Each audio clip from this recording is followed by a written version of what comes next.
ADN Podcast. ADN Podcast. Voces con contenido. Hay conversaciones que alivian y sanan. Salud mental en Ciudadano ADN. Un espacio de conversación con especialistas para ayudarte a mejorar tu bienestar emocional. Con Sandra Ceballos y Cristian Arcos.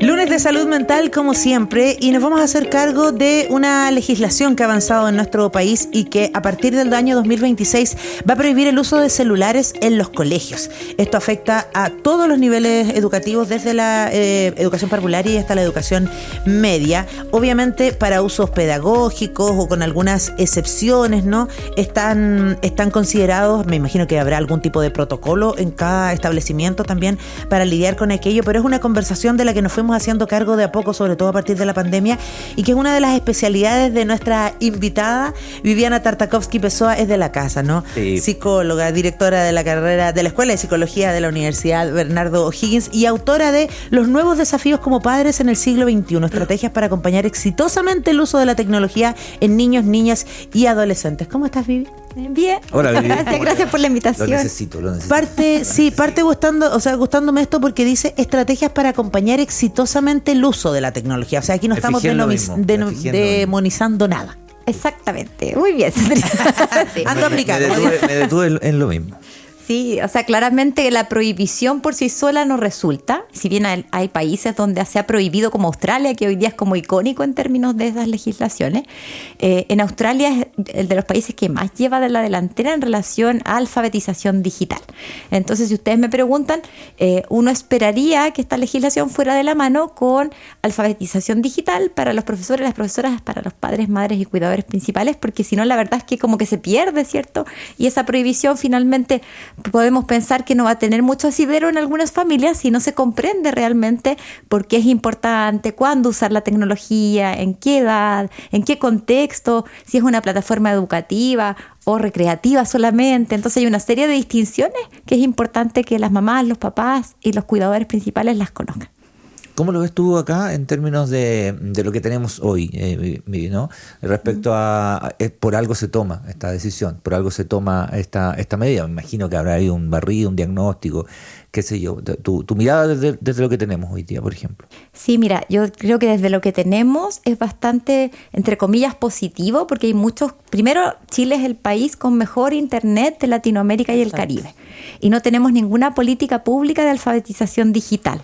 Entonces, la verdad es que a mí me gusta, y bueno, ustedes saben, estoy haciendo la tesis del doctorado, pero es un tema que me apasiona como mamá también de la Amanda, que ya va a cumplir 12 años, está adolescente, sí. Y de alguna forma también como investigadora. Entonces, se fijan que todos los papers dan cuenta del daño y el uso precoz de la tecnología en niños y niñas, y cómo eso después tiene repercusiones tan graves como ideación suicida, intentos suicidas en la adolescencia. Entonces, de alguna manera hay evidencia suficiente para decir que es importante regular, pero regular siempre desde el acompañamiento, que es la perspectiva de Sonia Livingstone, que es como la pionera en el concepto de mediación parental digital activa, que dice relación con esto que estamos conversando. Se fijan, más bien es como acompañar como padre, madre, cuidador principal en el trayecto hacia el mundo digital, en el cual ninguno de nosotros, por lo menos yo que nací en el 77, no nací con el smartphone en la mano. Entonces es un aprendizaje permanente, constante y que requiere tiempo, que es difícil, sabemos, en países como el nuestro, como en Chile. Me encanta cuando la Vivi nos explica tan desde la academia, pero clarito, porque hay personas que hablan muy del sentido común nomás, a lo mejor, y sí tienen razón, pero obviamente nos falta ese respaldo, porque, por ejemplo, una de las cosas que uno escucha es como, los más chiquititos no, por nada del mundo celular, pero sí pueden, por ejemplo, ver pantallas de televisión. Y uno dice, ¿y la diferencia es por qué? No, porque no tiene que el scroll. ¿Ya? Trata de explicarnos un poquito eso, por favor, sí. Vivi. Lo primero es que en el fondo las redes, bueno, lo más complejo es las redes sociales, independiente de todos los temas visuales, auditivos que se pierden cuando un niño o niña, esto pasa a ser su niñera digital. No tiene lente con filtro azul, pues. Exactamente. Ya. Entonces se fijan que en términos generales uno podría decir lo más complejo son las redes sociales, pero por supuesto que un niño o una niña necesita jugar, embarrarse, caerse, tirarse al suelo, el juego presencial genera una serie de habilidades cognitivas, conductuales, afectivas en los niños y niñas que son irreemplazables por el mundo online. No hay ninguna investigación hoy día en Chile que dé cuenta de que un niño que no acceda a ninguna pantalla menor de 6 años tenga algún beneficio. Eso es súper importante. Okay. Entonces, de alguna manera, un niño aislado de pantallas hasta los 6 años, piola, da lo mismo. Así como no va a tener ningún problema para que él no escuche. No le va a pasar nada. No le va a pasar nada. Bueno. Y después, la idea es que es difícil, porque claro, hay muchos, como que yo diría que las condiciones estructurales de nuestro país hacen muy difícil la mediación parental digital activa, este acompañamiento, porque trabajamos muchas horas al día. Bueno, ahora va a salir la legislación, así que esperamos que resulte, ¿cierto? Para que quienes somos papás, mamás, podamos tener más tiempo de compartir con la familia. Y desde ahí, Sandra, hasta un año atrás se decía ojalá hasta los 2, hoy día se dice hasta los 6, entonces las regulaciones van cambiando. Después, en la medida que los niños crecen, por supuesto que es menos grave una televisión, porque está más lejos de la vista, nos quiebra la postura, ves hoy día todos agachados y la espalda chueca por usar tanto celular. Luego la tablet en general se entrega después de ver televisión, ¿cierto? Un niño o niña en Chile es terrible, porque el smartphone se entrega a los 8,9 años según Kids Online Chile, y por ejemplo en España es 10,8, o sea, es un año. Y un año en la vida de un niño es harto. Claro. Y el smartphone, en el fondo, se debiese entregar en el mundo ideal, que existe en algunos países, es 13 años. Así, mínimo 13 años, cuando ya hay un poco más de reflexión, de capacidad de crítica, etcétera. Y antes es como de verdad muy riesgoso para los niños, las niñas y los adolescentes. Pero eso es, lo hemos comentado también en otros espacios, ¿no? También se produce una especie de colisión respecto a, uno dice, voy a tratar de estirar este periodo prudente, 12, 13 años, como decís tú. Y cabrón chico, niña va al colegio y tienen, todos los compañeros tienen, te subís al metro, todas las personas están mirando, todos. Y sin audífonos. Todos mirando. Es una cuestión de que pasa en una mesa y pueden haber 4 personas y las 4 con teléfono, hasta en los carriles, ¿no? O sea, claro, le pedimos a los niños, y yo sé que está la información y qué sé yo, pero se produce esta cosa de que alguna vez me pasó en alguna reunión de apoderados, perdón, pero me sentí como predicar con el ejemplo. No, me sentí como el tipo, pero si todos los niños tienen, pero sí, ¿y qué tiene que ver eso, digamos? Exacto. ¿No? Pero es difícil, pero sí es difícil. Porque el chico te dice, oye, mis compañeros todos tienen y... O sea, Cristian, es súper difícil, pero por eso en el libro aparecen algunas claves para hacerlo más fácil, porque en el fondo... Gracias. Sí, no tuvieron que aguantarse nomás. Claro, y también hacer comunidades. Yo creo que lamentablemente en Chile tenemos mezclas bien tóxicas de individualismo, exitismo, otros ismos también, que no vamos a hablar hoy día, pero en el fondo lo que da... Hablemos igual, ¿no? Capitalismo, ya. Es el día vivía. Sí, pero en el fondo lo que les quiero comentar es como que hace falta un trabajo comunitario, conversar estos temas con los papás, las mamás, ponerlos sobre la mesa, porque claro, si yo soy la bruja mala, porque las mujeres, acuérdense, hay una brecha de género en este mundo digital, y estoy sola con mi hija, probablemente la Amanda me diga, yo odio a mi mamá porque es la única, pero cuando somos más mamás y más papás que estamos contra esta bandera de lucha es más fácil, porque no es la única, y te aseguro esos niños que dicen, soy el único, dense la pega a papás y mamás que no escuchan, probablemente no sea el único, sea un grupito pequeño en la medida que los niños pasan a 7º básico, pero existimos en el fondo. Y desde ahí ha tenido que ver con conversar, primero conocer a los amigos de nuestro hijo, que es invitarlo a la casa, jugar, que en la casa no estén todo el rato en Instagram o en TikTok, etcétera.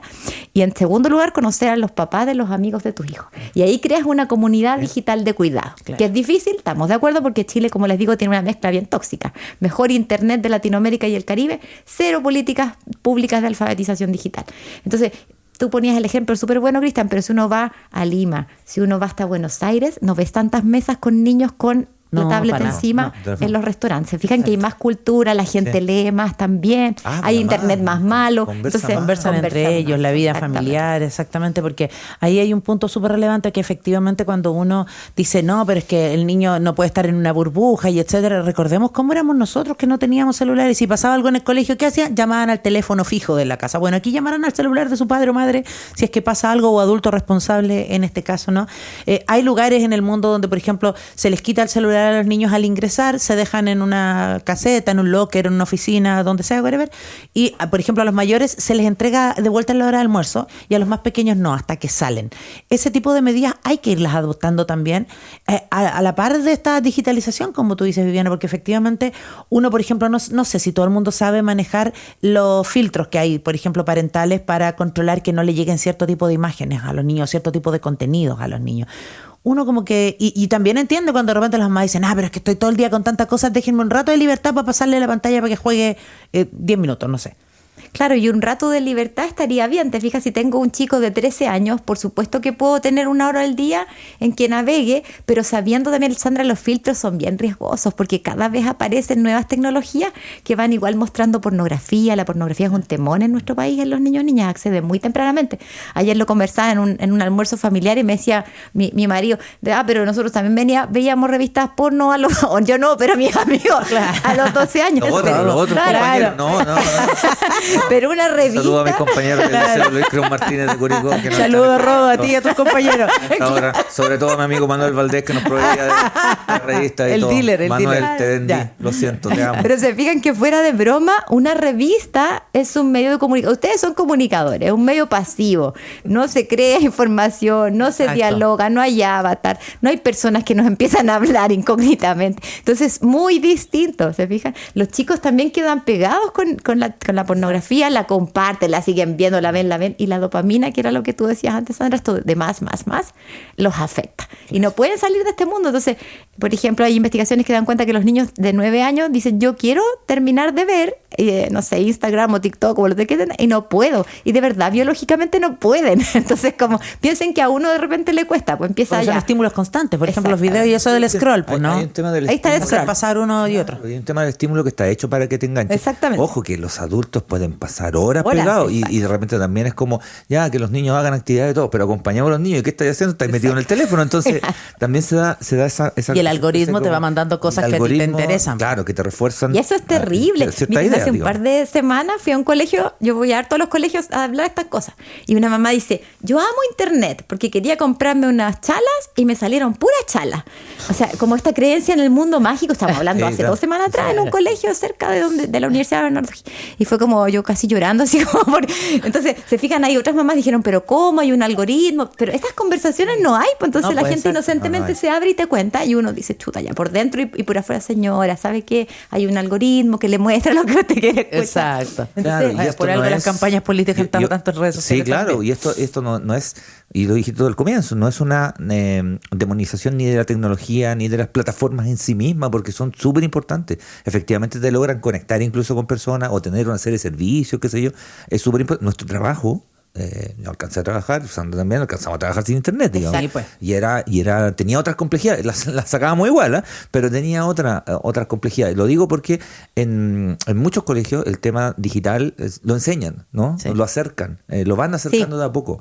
Hay colegios donde se trabaja con tablet, pero de a poco, digamos, gradualmente. Y para beneficio de... Claro, y con Claro. objetivos pedagógicos, ¿se Claro, fijan? claro, Entonces, claro, desde ahí el profesor tiene que saber bien cómo Así usarla. es. Eso te iba a preguntar, la capacitación de los maestros, maestras. Hay un Eso punto hace ahí, ¿no? mucha falta. Bueno, de hecho, como se dio este plazo hasta mitad del próximo año, la idea es que los colegios sepan cómo incluir esta prohibición en sus reglamentos internos. Entonces, claro, va a haber harto trabajo en relación a la sensibilización, a la capacitación. También me ha tocado ver colegios que ya tenían una normativa de no ingreso de smartphone a los establecimientos educativos. Me decían, chuta, esta norma Vivi no es tan buena para nosotros porque ni en el recreo tenían smartphone y había un acuerdo con los papás y las mamás después de asambleas y cosas muy interesantes y participativas. Y a mí me ha tocado estar con chicos y chicas de esos colegios versus de otros colegios y la verdad es que hay años luz de diferencia. Y estoy hablando igualmente de colegios que son particulares subvencionados, ¿me entienden? En características socioculturales más o menos Que son, parecidas. claro. Y igualmente, en el fondo uno nota esa diferencia.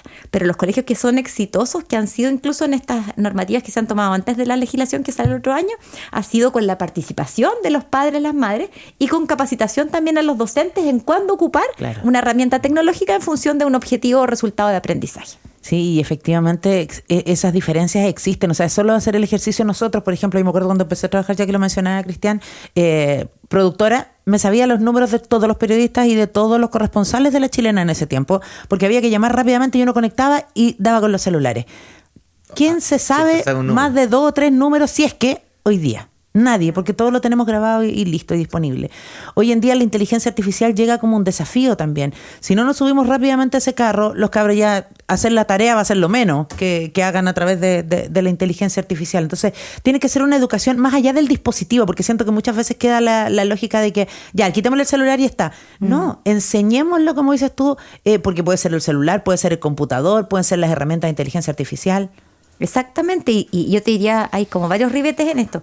Uno, lo que tú decías de la función ejecutiva, cuando se le da tempranamente un smartphone a un niño o una niña, la función ejecutiva es como el director del cerebro. Entonces ahí tenemos toda la asociación con las desregulaciones que ocurren hoy día, las pataletas, esto que les quitan los smartphones y hay una crisis, Sí, ¿cierto? exacto. En los adolescentes que se encierran, etcétera, que ya antes se encerraban, ahora es peor.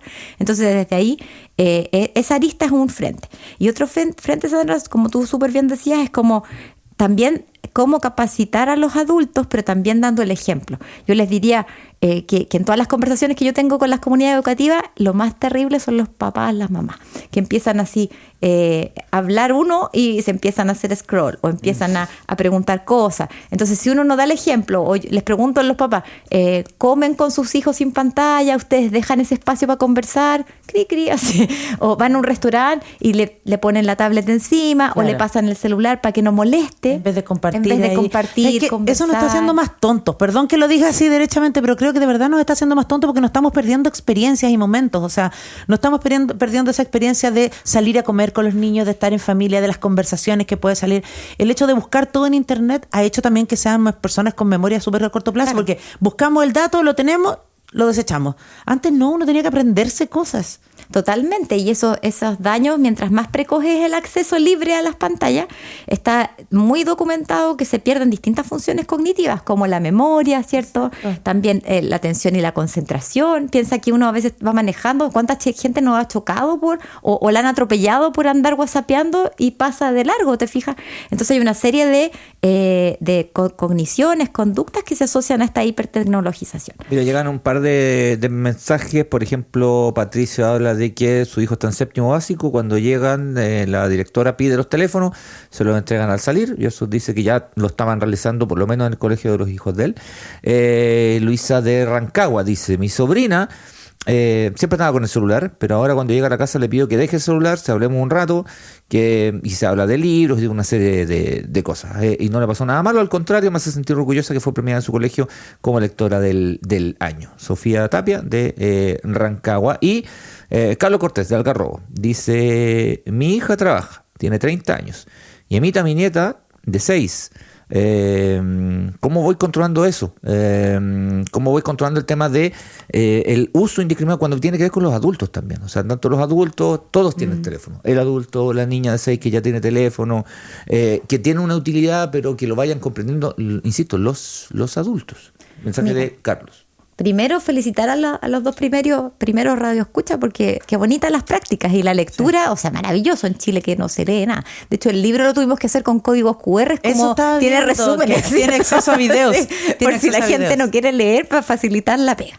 Y en segundo lugar, el último auditor, pucha, qué complejo, porque si a los 6 años le compraron un smartphone, primero habría que ver ¿por qué le compraron un smartphone? Muchas veces me toca que a los 6 les compran porque incluso los magistrados de familia le dicen que para mantener el régimen comunicacional con la persona que no tiene, ¿cierto?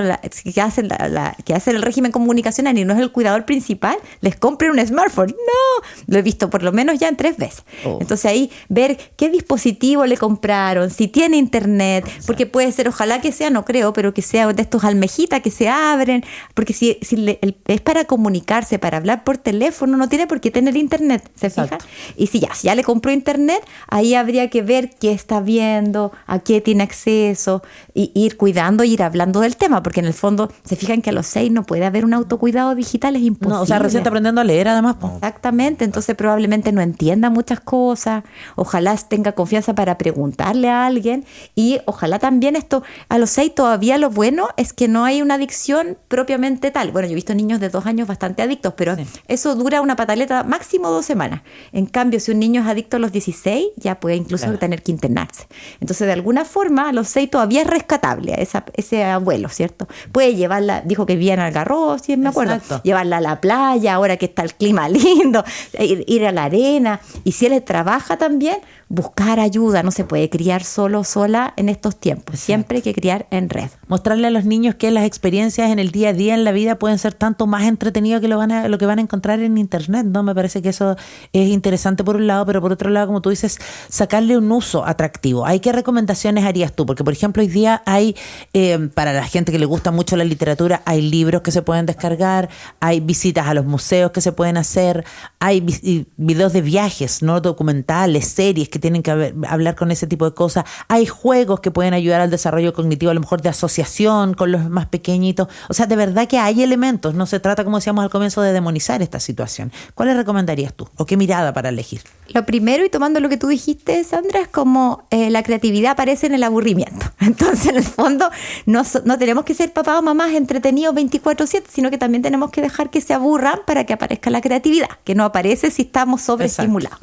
Después, si tenemos un niño menor de 6 años, no se va a morir si usted no le presenta ninguna pantalla. Distinto es si ven una película con un picoteo, si lo lleva al cine, que son experiencias súper bonitas cuando los niños van al cine, se paran, se sientan, pero para el adulto pueden ser muy gratificantes y eso no va a menguar ninguna habilidad cognitiva ni afectiva en el niño o la niña. Luego, ojalá retrasar la compra de un smartphone y que vaya en ese sentido, televisión, tablet y smartphone. Ojalá con algunos filtros y siempre acompañado de la confianza. De tal forma que si aparece un video pornográfico, como hasta a mí me pasó hace algún tiempo con la Amanda, te pueda preguntar. ¿Te fijas? Y ahí no hay que ser ciega, sordomuda, como dice Shakira, hay que hablar del tema. Sí, no decirle, no, deja eso, está malo.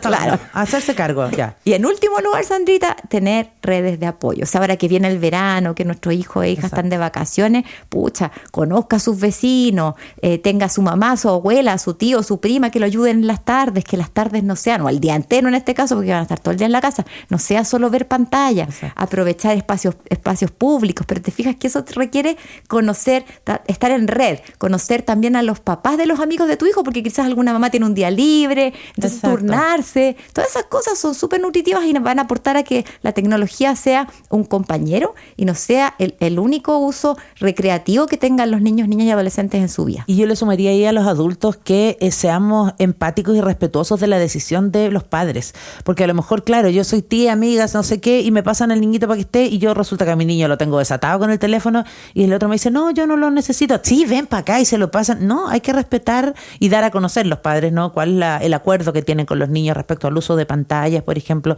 No querer dejarle un dispositivo si el niño no lo necesita o no lo pide, y si es que además uno no tiene ninguna injerencia ahí, porque a veces pasa eso, ¿no? Que se faltan mucho el respeto. Incluso lo que mencionabas, con los papás que viven con los niños versus los papás que a lo mejor tienen una relación comunicacional más distanciada. Claro, y eso que tú dices, Sandra, ahora que viene la Navidad, excelente.